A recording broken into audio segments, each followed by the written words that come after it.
Hello, I'm Clay Folk, and this is my sound generation final project for CSCI 255 here at Montana Tech. And what this does is it uses PWM, pulse width modulation, to generate DTMF tones using these two speakers. And so one speaker will output a tone based on the column of the button pressed on the 16 key keypad, and the other will produce a tone based on the row of the pressed button.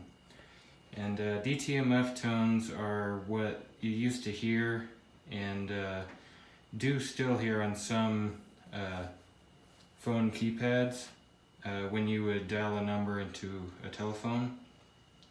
And so what I have is I have 8 jumper wires going from the 8 pins on the microcontroller to the 8 input and output pins on the keypad. And then I have 3 wires going from 2 PWM output pins and 1 ground into this splitter that connects to a 3.5mm jack, headphone jack, and that goes to the speakers.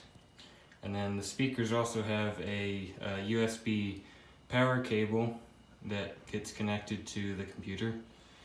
And then I also have the power cable from the microcontroller to the computer. And then I'll just do a quick demo here of what it sounds like.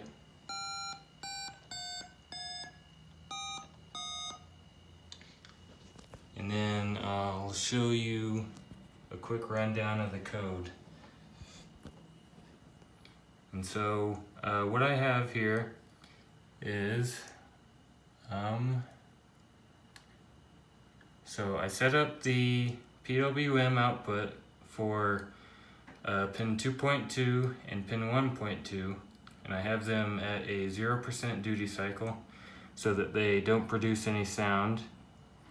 And then I initialize the pins for the keypad using a function that I had already made in one of the labs previously. And then here's the main while loop.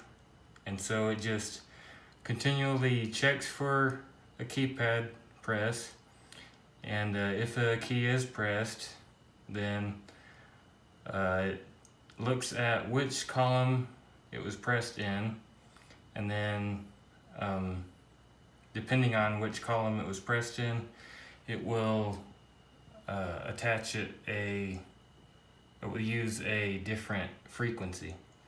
And then it looks at the row it was pressed in, and it'll assign it a different frequency. And then while that key is pressed, it doesn't change anything, it just stays in that while loop. And then after the keypad key is pressed, then it'll reset the keypad output pins, and then it'll reset both duty cycles to 0 so that it's silent again. And then I used a couple keypad functions, and all I did was reuse code from one of the previous labs. And I have one for initializing the pins, and then I have one for getting the key pressed. And that is my final project. Thank you.